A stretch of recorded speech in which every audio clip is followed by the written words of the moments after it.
क्यों अपनी ही पुत्री की ओर आकर्षित हुए ब्रह्मा? सरस्वती को विद्या की देवी कहा जाता है, लेकिन विद्या की यह देवी बेहद खूबसूरत और आकर्षक थी कि स्वयं ब्रह्मा भी सरस्वती के आकर्षण से खुद को बचाकर नहीं रख पाए और उन्हें अपनी अर्धांगिनी बनाने पर विचार करने लगे। सरस्वती ने अपने पिता की इस मनोभावना को भांपकर उनसे बचने के लिए चारों दिशाओं में छिपने का प्रयत्न किया, लेकिन उनका हर प्रयत्न बेकार साबित हुआ। इसलिए विवश होकर उन्हें अपने पिता के साथ विवाह करना पड़ा। ब्रह्मा और सरस्वती करीब 100 वर्षों तक एक जंगल में पति पत्नी की तरह रहे। इन दोनों का एक पुत्र भी हुआ जिसका नाम रखा गया था स्वयंभू मनु। इसके उलट मत्स्य पुराण के अनुसार ब्रह्मा के 5 सिर थे। कहा जाता है जब ब्रह्मा ने सृष्टि की रचना की तो वह इस समस्त ब्रह्मांड में अकेले थे। ऐसे में उन्होंने अपने मुख से सरस्वती, सांध्य, ब्राह्मी को उत्पन्न किया। ब्रह्मा अपनी ही बनाई हुई रचना सरस्वती के प्रति आकर्षित होने लगे और लगातार उन पर अपनी दृष्टि डाले रखते थे। ब्रह्मा की दृष्टि से बचने के लिए सरस्वती चारों दिशाओं में छिपती रही, लेकिन वह उनसे नहीं बच पाई।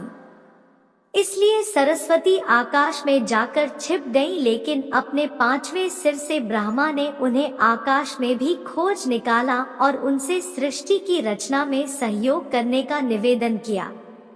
सरस्वती से विवाह करने के पश्चात सर्वप्रथम मनु का जन्म हुआ।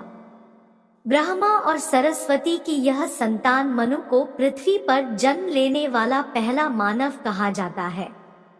इसके अलावा मनु को वेदों, सनातन धर्म और संस्कृत समेत समस्त भाषाओं का जनक भी कहा जाता है।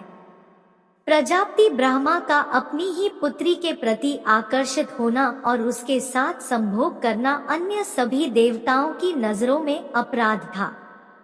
सभी ने मिलकर पापों का सर्वनाश करने वाले शिव से आग्रह किया कि ब्रह्मा ने अपनी पुत्री के लिए यौनाकांक्षाएं रखी, जो कि एक बड़ा पाप है। ब्रह्मा को उनके किए का फल मिलना ही चाहिए। क्रोध में आकर शिव ने उनके 5वें सिर को उनके धड़ से अलग कर दिया था।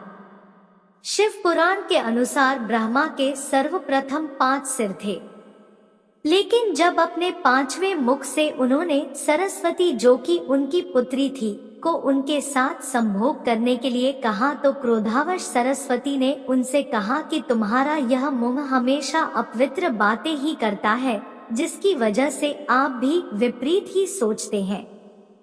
इसी घटना के बाद एक बार भगवान शिव अपनी अर्धांगिनी पार्वती को ढूंढते हुए ब्रह्मा के पास पहुँचे तो 5वें सिर को छोड़कर उनके अन्य सभी मुखों ने उनका अभिवादन किया, जबकि 5वें मुख ने अमंगल आवाजें निकालनी शुरू कर दी। इसी कारणवश क्रोध में आकर शिव ने ब्रह्मा के 5वें सिर को उनके धड़ से अलग कर दिया।